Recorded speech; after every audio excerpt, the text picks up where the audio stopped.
how did your faith play into your incarceration, and what role does it play in your life now? Yeah, so man, shout out to my brother, man. Again, this individual, I met him in prison, and I was still like a semi-hot hit. I was like coming out of it.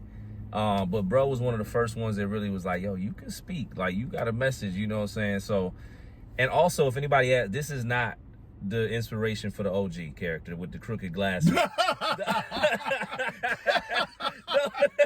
25 winters. Somebody gonna think that he's but he may have been, there may be some inspirations in that though from bruh, man. So I'm part of the collage. Probably, honestly, maybe in the collage for sure, and I want to shout that out. But man, my faith is something that I'm starting to talk about more. I always say I'm not here to tell anybody what to believe in, how to believe, any of that. I'm just telling you what works for me.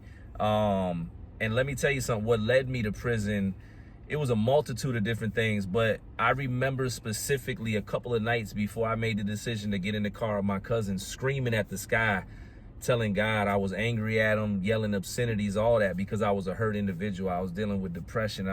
There was just a bunch of things that young people go through. I was 19 at the time. And all in all, I didn't have faith. I believed, I knew he existed. That's why I was talking to him and yelling at him, but I didn't have faith in the work that he could do. And I ended up in prison, and we got free will, we make decisions, and I was there, and I continued to have a resentment and an anger towards God.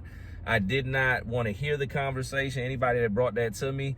I even went to the bounds of joining an organization that proclaimed that God didn't exist and that they were themselves were God. And let me jump in real quick. Yeah, man, go ahead. and please keep your place. But was your resentment due to your present condition, and you felt God was responsible for that? It was a few things. I never really had an individual sit down and speak to me or teach me about the Bible or the Word or God in a way that I probably would have been receptive to it. But all in all, it was anger. It was the failures that I seen in my life. It was the despair. It was the loss of life, loss of loved one. It was just me focusing on all the bad and everything negative. And you know what they say, when you do that, usually more of that comes. Right. And ironically enough, I found God, or found faith in God, in 2012. It was May 12th, 2012. And I was in solitary confinement. And when you go to the hole in solitary confinement, they only give you your hygiene, stuff to write letters, and the option at one religious book. And I could have chose either one, honestly. It could have been the Quran, the Bible, I don't know at the time. But I didn't choose either. And the CO looked at me and said, well, you're going to want to read something. And he chucked the Bible in through the tray slot. And I sat there in that cell with that Bible on its side, half crumpled up in the corner of the cell. And I kid you not, when they used to call for the trays at the slot or shower, I would walk by the Bible like it was a person and I would grit on it.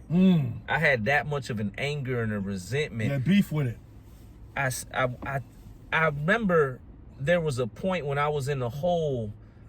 I'm not gonna say I was talking to the Bible, or I guess I was talking to God. Whatever I was doing, I was in the hole. I was in solitary confinement, and I was basically talking to God about how angry I was at him. And I remember I went to go spit at the Bible,